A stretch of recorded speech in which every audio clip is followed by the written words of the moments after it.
Welcome, my beautiful brothers and sisters, fellow radiators of love, to Astro Fenixx, flying into the moment yet again and radiating love as always.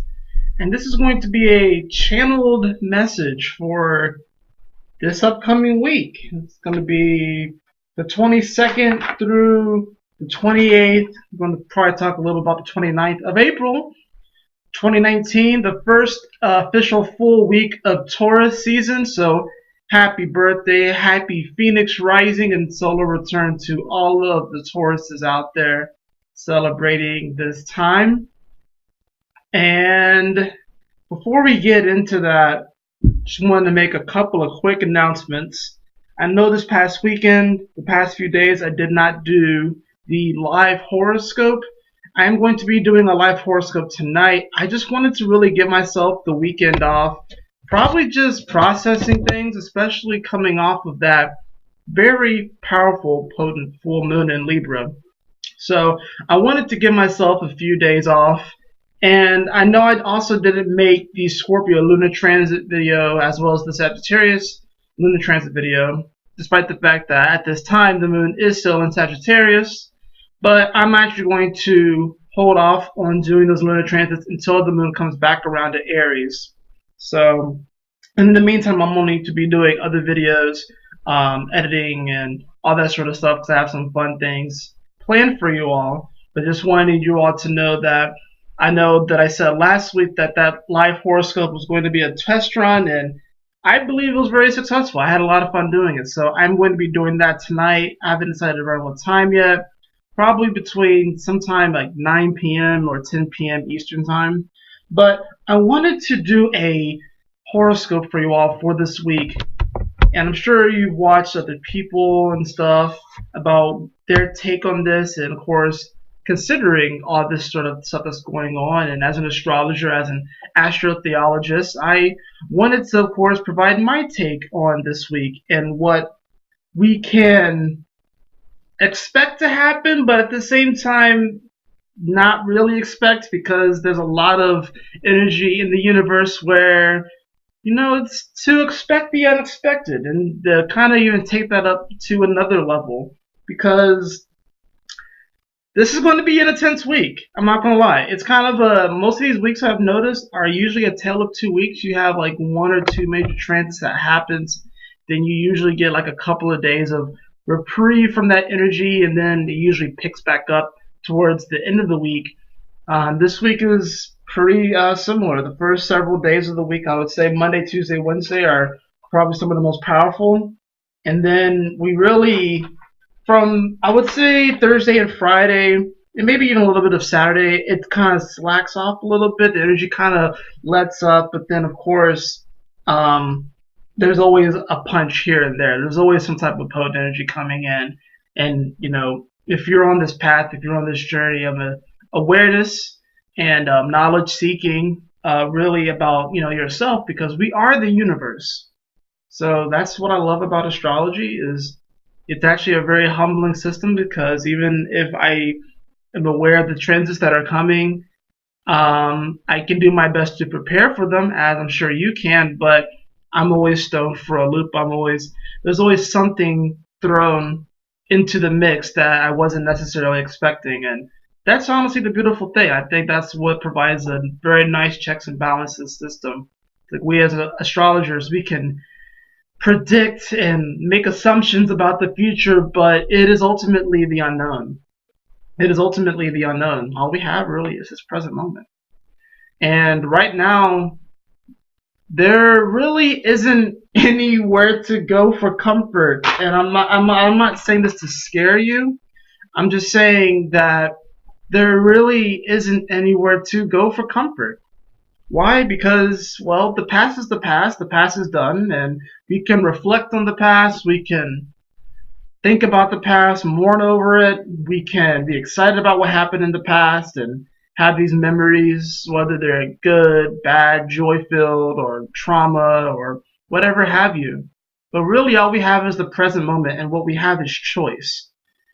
And that is an incredible gift that we have been, bestowed by, source, God, creation, goddess, whatever it is you want to call it, and these celestial beings that do intervene, but at the same time allow us that great opportunity and that great gift of choice, and how every choice matters, and how every choice is really like a snowball effect, no matter how big or small. A lot of times we like to think that it's the big things that matter, but most of the time it's it's the little things that kind of add up to it. It's interesting. I've been watching with my fiance on Hulu, Chopped, and what's interesting is that you have these professional chefs come in, and they're being given these seemingly incongruent ingredients, and they're being told to make these ingredients into a delectable dish. They even have some teenagers on there too, which is really incredible. I'm looking at these teenagers, where the youngest one I saw there was 13, and they go all the way up, to 18, and these teenagers, they'll probably cook better than I ever will, honestly. But what I love about this show is it does show the creativity under pressure, and this ability to, in the seemingly most dire situations, how to innovate and how to go along with the flow and how to evolve with what's put in front of us. And I really do feel like each moment is like that. We're giving these seemingly incongruent energies, and we're being told to make something of it, to make a masterpiece of it. And that masterpiece is ourself. And, when I'm speaking about these ingredients, I am talking about the energies, the 12 houses, the 12 signs, the planets, the stars. We are the stars. We are the universe superimposed into a seemingly singular vessel. And sometimes the task can be daunting to fulfill our legacy, to make something of ourselves, to find our purpose, to find who we are. And it's very easy to get lost in who we are and trying to find who we are. We will get lost in media or other people or our past, worrying about the future, and a lot of that right now we are being called to forget about that, to disregard that, because the past is the past. The past is done, and there's nothing we really can do about it. We can't do anything to really change the past. Now, there are such a thing as time travelers and all that stuff, but even when it comes to the regulations of time traveling, you're really not supposed to fuck with the past. And even the future is even more like, you just really don't want to fuck with it. You're supposed to really just be an observer. But we do have the present moment. And within that present moment is this incredible gift of choice. And this week is going to be a week of choices. It's going to be a week of powerful choices in response to these seemingly external stimuli, but it's not really external because these stars are within us and we are of the stars.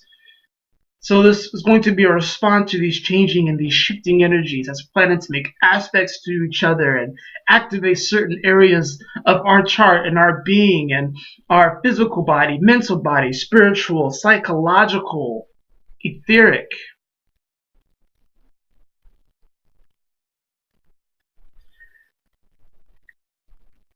Are you ready to step into the new world?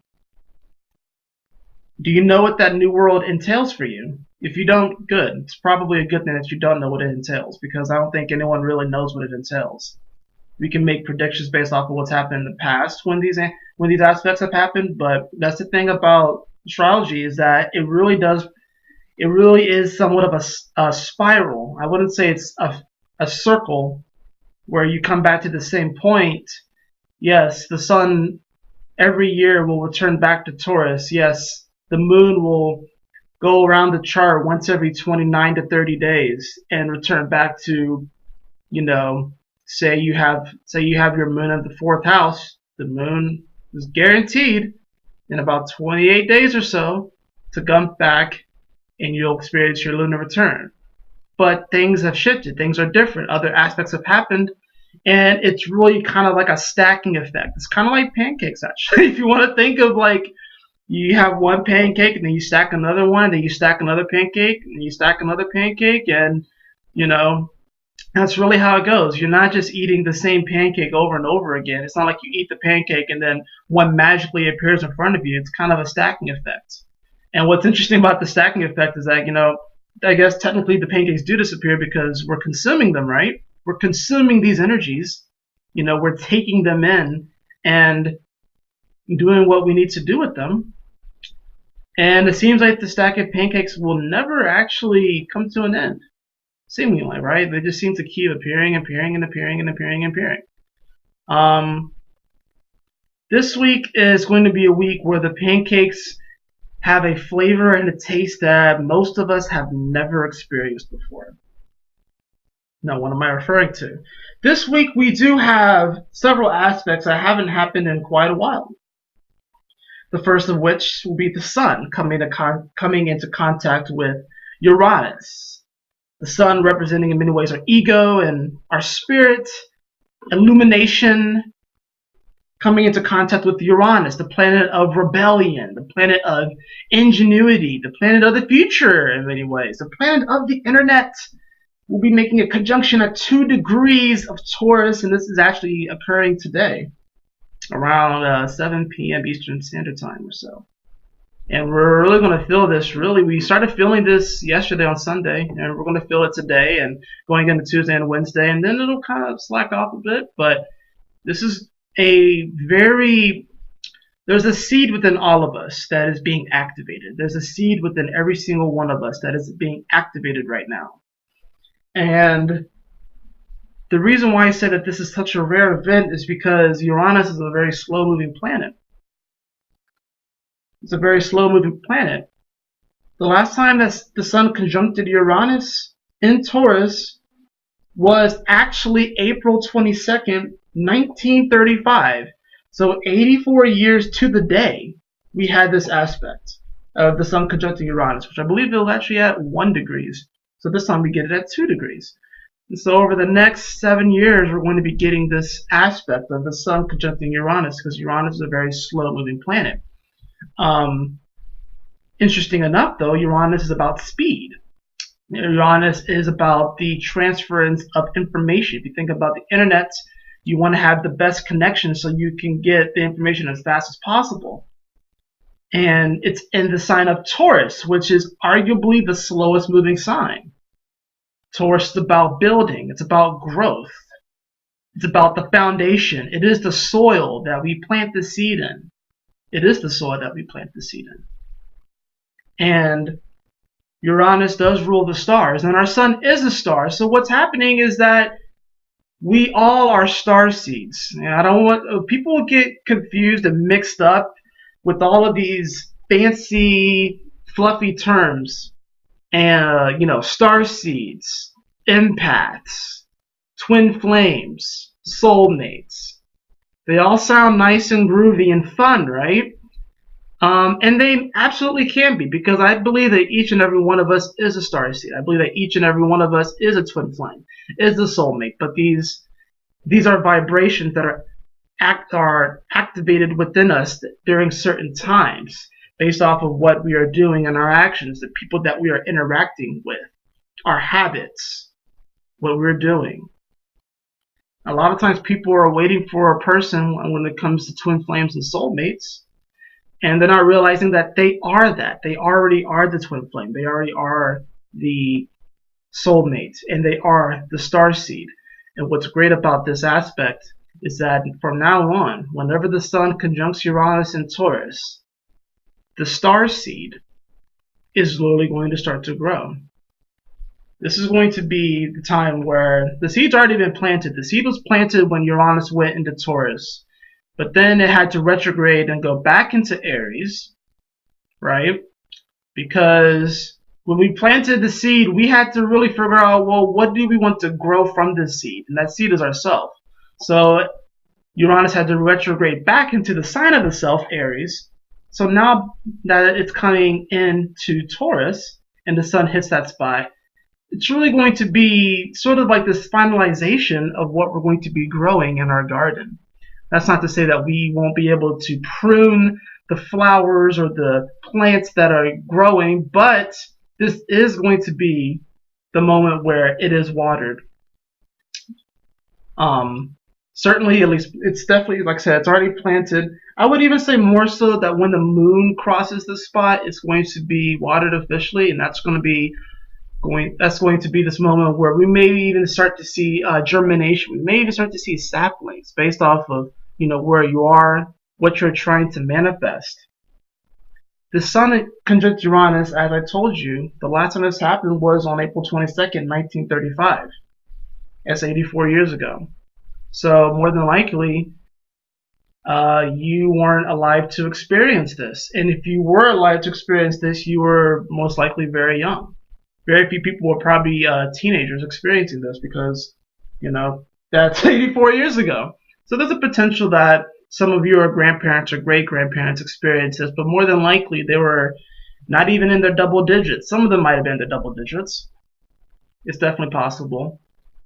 But those are also very critical years, and considering the history of the times, they weren't really worried about things such as astrology. They weren't really worried about things as far as, knowing their chart and knowing how these energies really affect them. A lot of them were kind of probably turned away from it, or they simply were just not raised on these things. Unless it's something that ran in your family. Maybe you had a witch or a warlock in your family, or you had a sort of a gypsy type. Maybe your grandmother or grandfather or so was like a bit of a gypsy, and they knew about this stuff, and then they educated their kids or your parents, so to speak, or your great-grandparents, your grandparents, because great-grandparents could have certainly been alive for this time.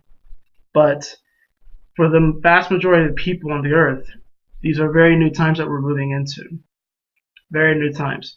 Because you can essentially say that once every, I would say 120 years or so, I'm just going to go ahead and round up, once every 120 years, we have an entirely new batch of humans on the earth.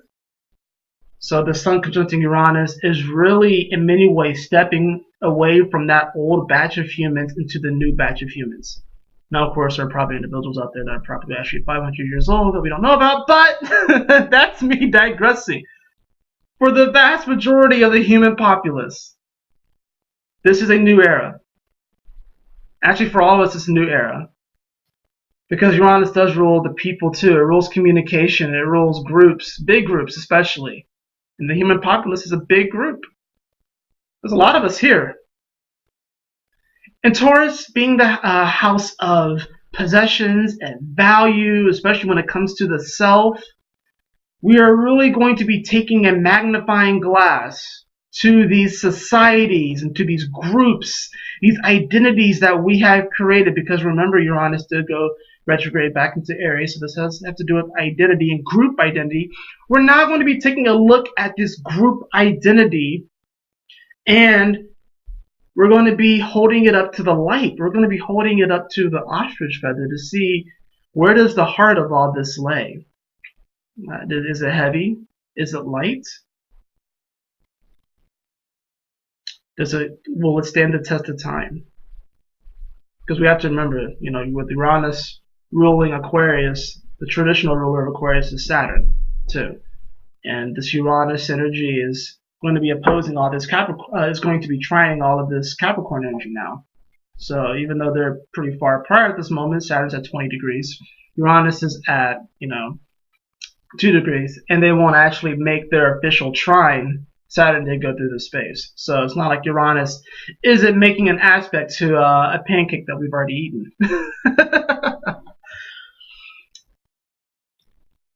A whole new world. That's what this is. We're stepping into a whole new world. Taurus, and while it is ruled by Venus, this is very much so about the world. this new world, this new community that is evolving. And as you can see, people every day are waking up, quote unquote, and becoming more aware. With this Uranus conjunct the Sun in Taurus, a lot of star seeds are going to be woken up. Now, this isn't to say that people are just going to suddenly, although they can, because Uranus does rule sudden things happening. But this might not necessarily be the most in your face about it. Taurus isn't the most in your face kind of energy anyways. So even though Uranus can be a very much so pizzazz, and very much so out there, stand out of the crowd kind of energy, with this happening in Taurus, this is first really, especially these early degrees, is going to be happening more on the individual level. On the individual level.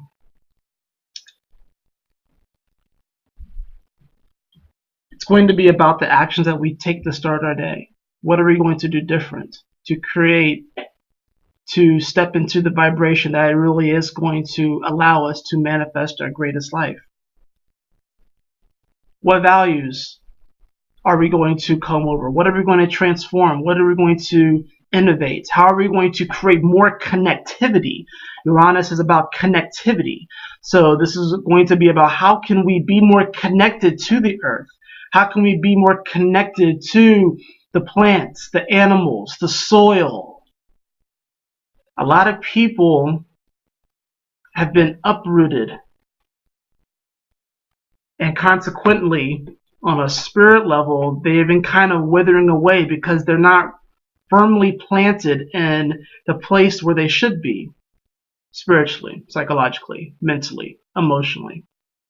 I would say definitely emotionally too, because the moon is exalted in Taurus. So emotionally, this is also a major factor. On Tuesday, we have Venus conjuncting Chiron at 3 degrees. The last time that this happened was April 8th, 1968. What was interesting about that year was the fact that Chiron, the year previous, had actually retrograded at 29 degrees of Pisces. We just had a planet retrograde at 29 degrees of Pisces. It was Mercury, ruling the mind, communication. It's Hermes, the messenger of the gods. And what's interesting was that prior to that last Venus conjunct Chiron, Mercury had conjuncted Chiron at 0 degrees. And 0 degrees is a sort of placeholder. This time when Venus conjuncts Chiron, it will be at 3 degrees. And it will be in Aries. The sign of the self, of the persona, this cardinal fire energy, this initiation, this spark.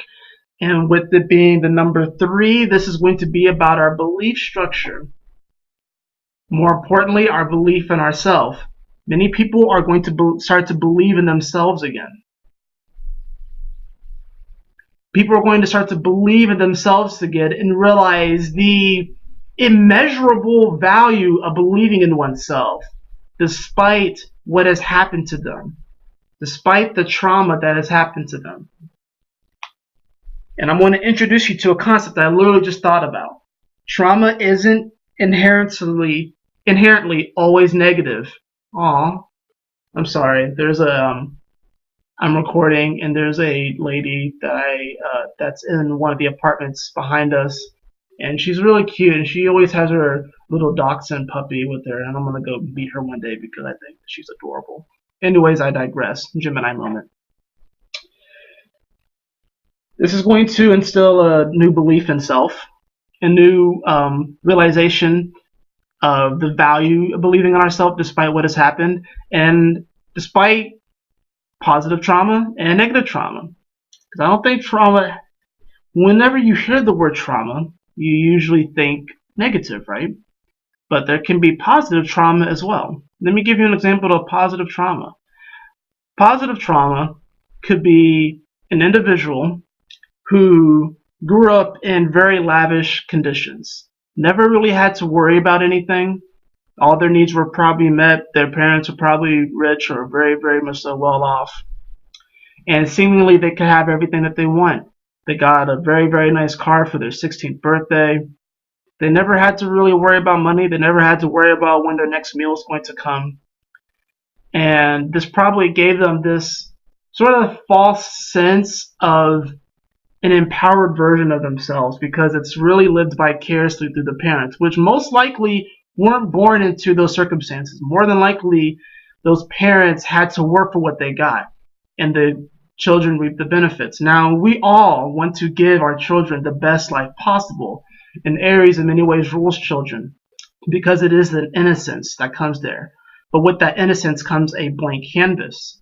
And depending upon what we paint on that blank canvas really can determine, although we can, of course, work through things and transform, but it can actually determine how that child's going to grow up. So consequently, the child that has everything provided for may kind of grow up to be a bit of a douche or a bitch. It's possible. They could piss away all of the opportunity and status and wealth that was bestowed upon them by their hardworking parents, and thus their kids will probably see that and they might have to rebuild it back up.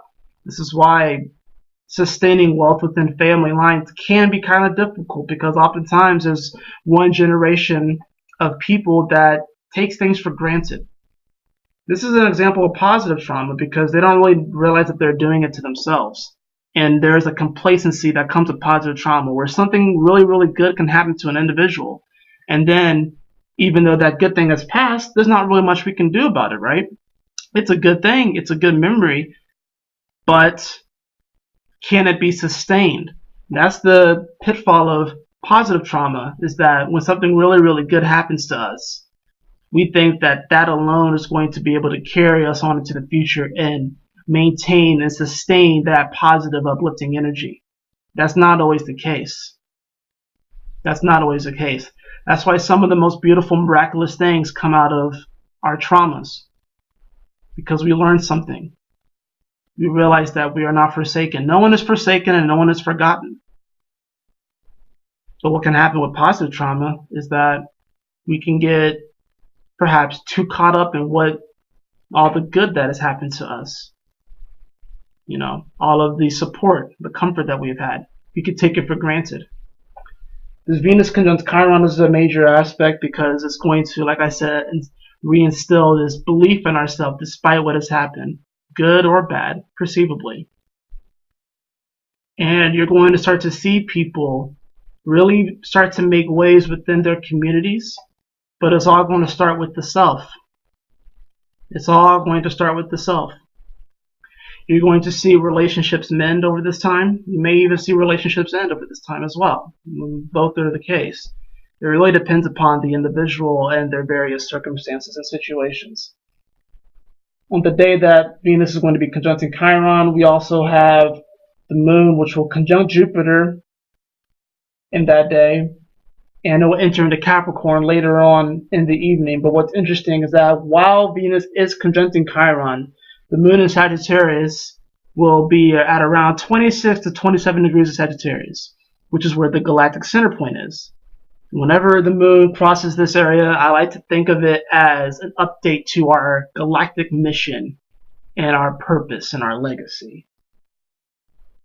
So now, really the purpose and the legacy is going to be carrying with it the vibration of this Venus conjunct Chiron, that the last time it happened was 1968. So more people have experienced this aspect, yes, than more so the last one. But to have these aspects that happen back-to-back days is pretty profound. It is very profound to have these happen in back-to-back days.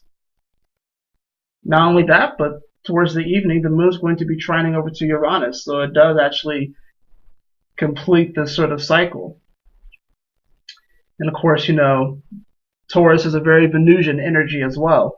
So there's certainly an emphasis on worth, value, possessions, how we feel about ourselves, our food, the relationship that we have with each other, the relationship that we have with the earth.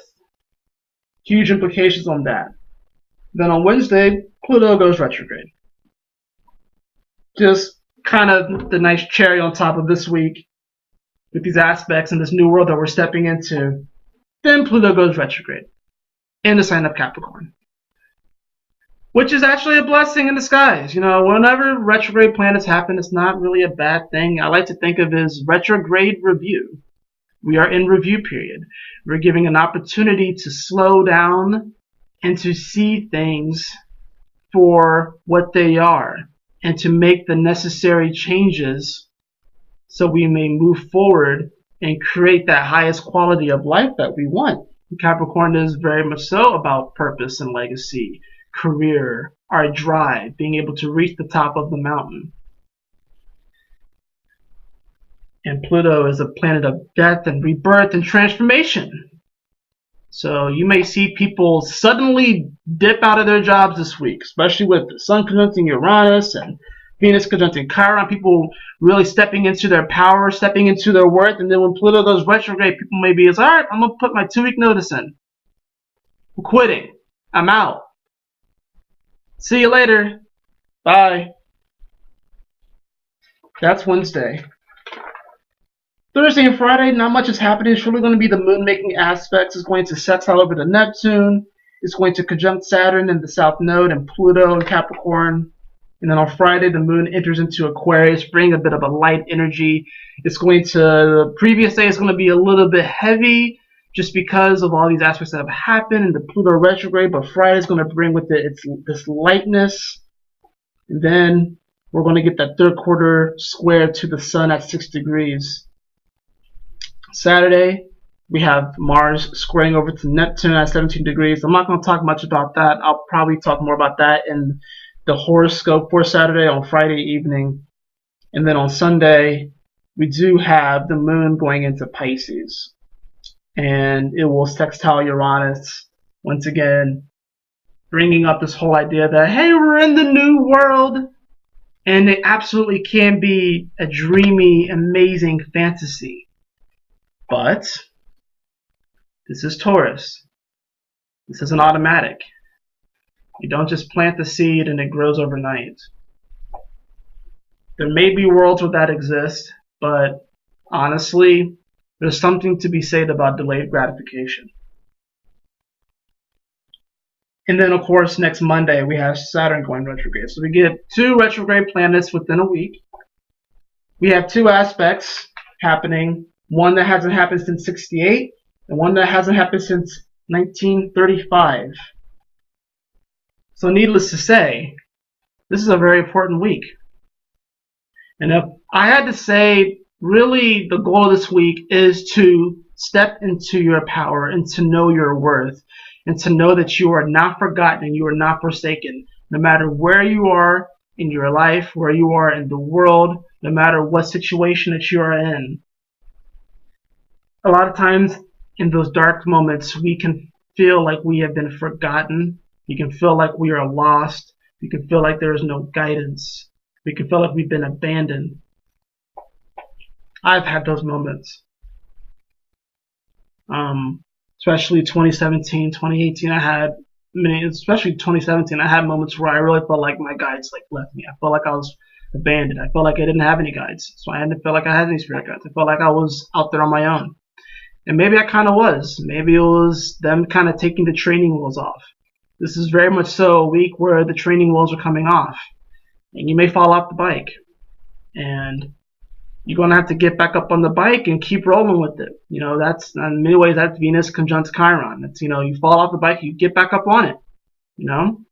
And you may fall off 5, 10, 15, 20, 100 times you may fall off the bike. But if you really want something, you're going to do it. If you really want something, you're going to do it, and you're going to have fun doing it too. Can you supposit for just a moment that there can be fun in failure? Can you just believe for just a moment that there can be fun in failure? Of course it's fun to win. Of course it's fun to succeed, to hold up the trophy, to make it to the top of the mountain and be like, yes, I did this. But suppose there was fun in failure as well. Wow. When you saw my country accent just came out. Suppose there could be fun in failure as well. Imagine how that would change the game. This is a week where the game changes. The board's changing. The pieces are changing. Really, the one thing that is constant is our everlasting connection to Source. And it's okay to fall down. It's okay to get lost. It's okay to go off track. It's okay to do side quests and side missions. In fact, a lot of life is side quests and side missions. You know? And when you boot up a game like an RPG or like an adventure type game, you have the main objective, defeat that final boss, but there are side quests, there are side missions, there are people that you meet along the way. People that may be in your life for a day or a few months or a year or even 20 years. And we have to realize that all of these ingredients is what makes life so special and is something to be appreciated. And I really do feel like this is going to be a week where we start to realize that life is special. Life is so very special, so very precious.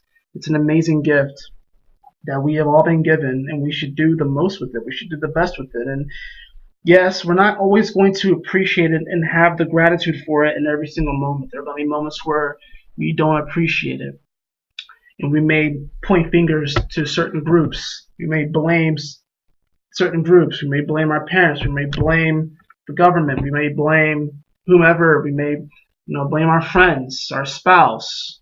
We may blame our kids. Ultimately, really, if you want to play the blame game, it comes down to yourself. But this isn't really a week of placing blame. This is a week of realizing, you know what? This is where I am. This is who I am. And I am constantly changing and transforming into my greater self. And I cannot change the past. The past is done. And I really don't know what's going to happen in the future. I really can't determine what's going to happen in the future. A super volcano can go off at any moment. It can wipe out planet Earth, Meteors are constantly trying to impact this Earth, apparently. And burning up in the atmosphere, protecting us. We are very much so protected. We have been given the luxury of creating a system in our everyday life where many of us have little to worry about, especially if you're listening to this. But this is going to be a week where a spark is activated within each and every one of us. And this spark, this connectivity, you have to understand the internet is an invention that was manifested to reflect the interconnectivity that we already share. It is something that we already share. We really don't need the internet. The internet is training wheels. The internet is the crawling stages of our development. Because this interconnectivity already exists within each and every one of us.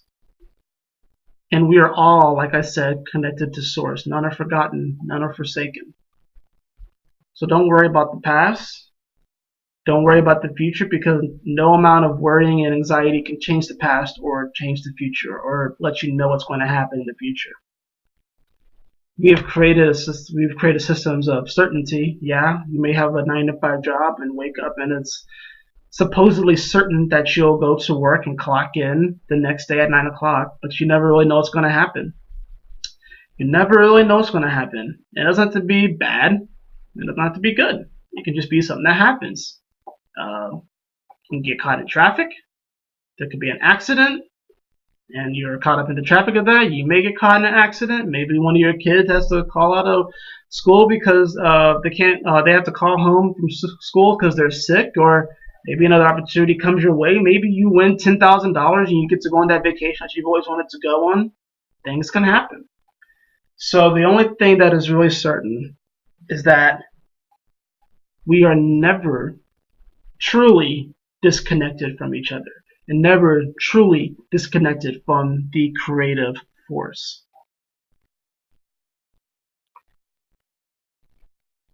This is where I'm going to wrap up this video, and I do hope that you join me later on this evening for the live horoscope for Tuesday. I'm also going to talk a little bit more about that Sun Uranus And I'm going to go ahead and draw a card from my Sacred Geometry Oracle deck.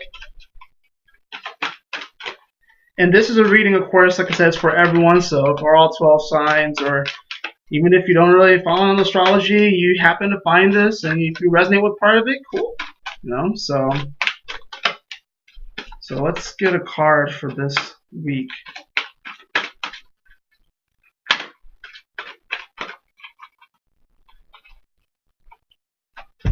The card that we have is the solar plexus chakra.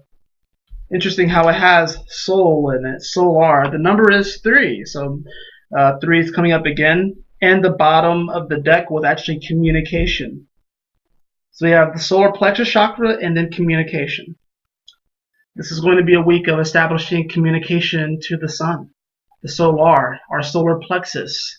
Certainly a good week for any type of cleansing that you want to do so you can activate this chakra more. This chakra does support our personal power, our willpower, our knowing of who we are, and our contribution to the whole. So it's by knowing who we are and stepping into the power of who we are that we can really give back to the collective. And then of course we have communication, which supports our ability to exchange information in many different forms. It reminds us to run every piece of information, both incoming and outgoing, through our heart, the center of our truth, to stay in the flow of source and balanced exchange. That number is 14. 3 plus 14 is 17, which is my favorite number, despite the fact that apparently it's an unlucky number for me, but it's my favorite number because I was born on November 17th. But these cards support it. These transits support it. We are stepping into our power. This is a new game, a new reality, a new world, a new game, and game on. It's time to move forward, and to move forward with confidence, courage, bravery, with a smile on our face and our hearts as light as a feather, as light as possible, so we may create this world and this earth in the mirror and the image of the sanctuary that it truly is meant to be. Thank you so much for joining me on this video. I hope you all enjoyed it, and you all have a lovely, blessed, and blissful week. And let me know in the comments what you think, how this week goes for you all, and I will see you all later on this evening. Y'all take care, my beautiful brothers and sisters. And as always, remember to keep moving forward, to stay focused, and Yahoo! Smile often.